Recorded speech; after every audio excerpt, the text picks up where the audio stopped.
নমস্কার বন্ধুরা, মিঠুর রান্নাঘর উইথ ভিলেজপুরে আপনাদের অনেক অনেক স্বাগত জানাই। আজ আমি আপনাদের সাথে একটি শাকের রেসিপি শেয়ার করব।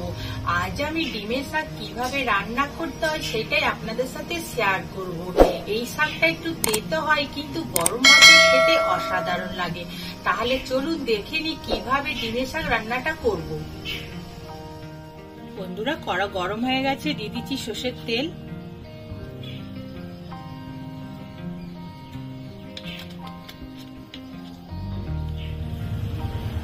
একটা আলুকে আমি এরকম সরু সরু করে কেটে নিয়েছি, দিয়ে দেবো, ভেজে নেব।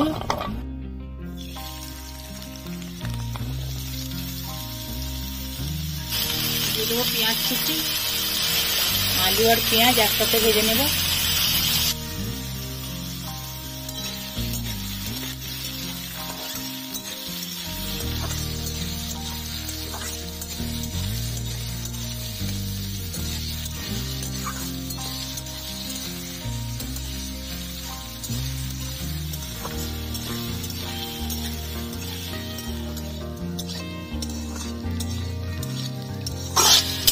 পেঁয়াজ আলুটা ভাজা ভাজা করে নিয়েছি।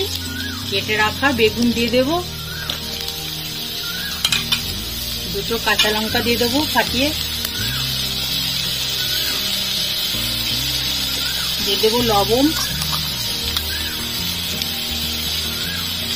হলুদ গুঁড়ো,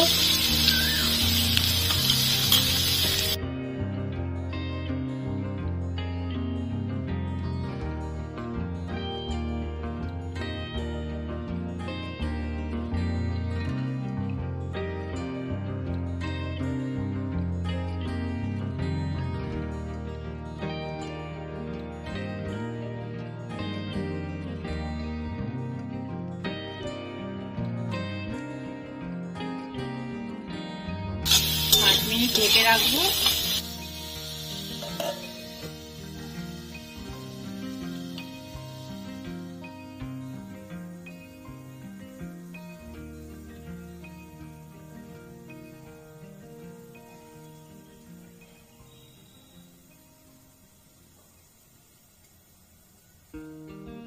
পাঁচ মিনিট হয়ে গেছে, ঢাকনাটা খুলে নেব।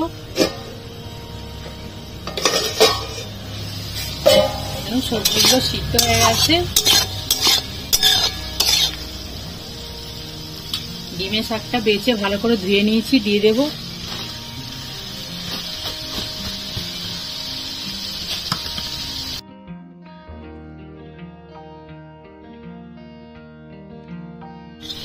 এই ডিমের শাকে কিন্তু প্রচুর পরিমাণে ভিটামিন সি আছে, অবশ্যই এই শাকটা খাওয়া দরকার। বন্ধুরা, আবার ঢাকনা চাপা দিয়ে দেবো 5 মিনিটের জন্য।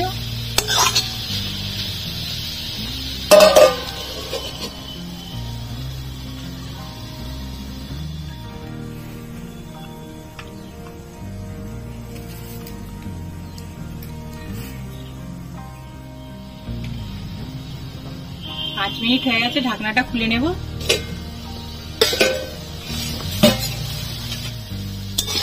সব সবজিগুলো দেখুন কত সুন্দর সিদ্ধ হয়ে গেছে, ভাজা ভাজা করে নেব এবার।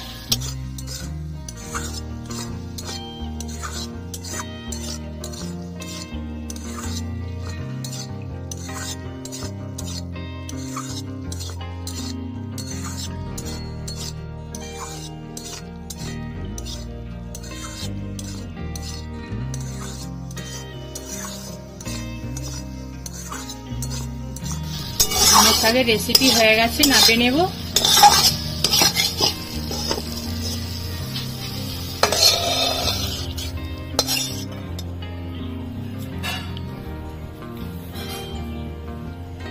বন্ধুরা, আমাদের আজকের রেসিপি ডিমের শাকের রান্না আপনাদের কেমন লাগলো অবশ্যই কমেন্ট বক্সে জানাবেন। ভালো লাগলে একটা লাইক করে দেবেন। আপনারা ভালো থাকুন। নমস্কার বন্ধুরা।